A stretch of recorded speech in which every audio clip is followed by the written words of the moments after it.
Атыстарма көрермендер, мен сіздермен бүгін қол күтімі туралы айтқалы отырмын.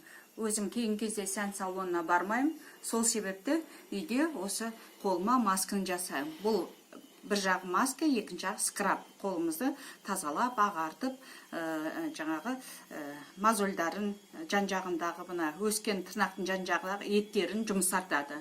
Енді бұл үйде кез келген үйде болатын тұз, ас содасы және жаңағы пенка жоқ болатын болса, жалпы қол сабынын езіп, қосып жасай беруге болады. Басқа ештеңкені қажет етпейді. Міне 2 қасық тұзымызды ұнтақтап, егер ірірек болатын болса, ұнтақтап алуларыңызға болады. Және міне 2 қасық ас қасығы сода. Енді пенкадан кішкене ғана құямыз, көп емес міне.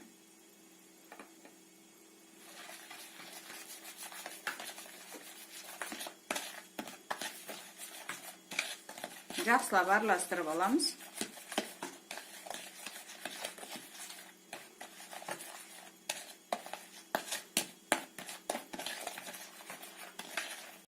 Араластырып, дайындап алдық. Енді ақырындап қолымызға жағып,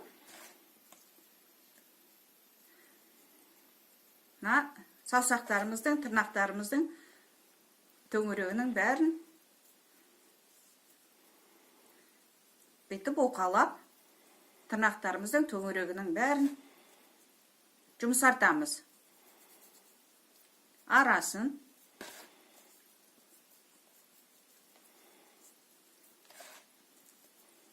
Алақандарымызды, мына көбірек жұмыс істейтін, міне саусақтардың маңайындақ міне оқалап, жұмсартамыз. Сүйсінеді. Қолымыз сүйсінеді, тынығады.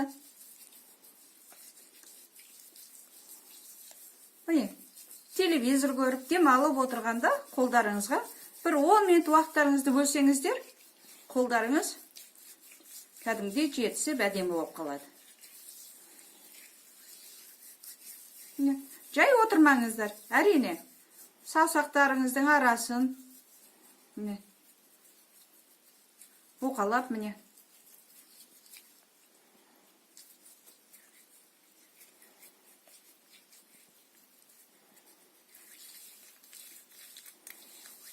Бұл процедураның жетісіне 1 рет қана жасаңыздар.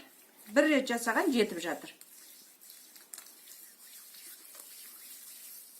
Қолымыз оқалап, кәдімгідей қолымызды жұмсартып отырдық. 10 минут менің уақытым бітті. Қазір қолымды жуып, жаңағы қолымызға кремдерді жаға бастаймыз. Құрғатып сүрттік.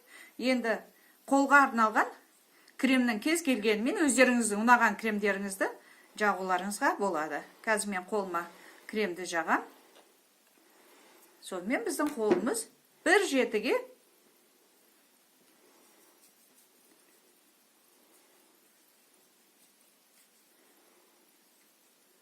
осы жасаған міне жаңағы маскамыз 1 жетіге жетеді.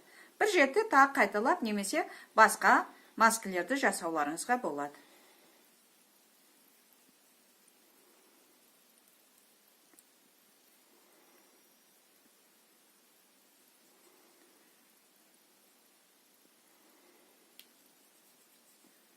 Қолымызды жақсылап, маска жасап, кремімізді жағып, қол күтімін жасадық.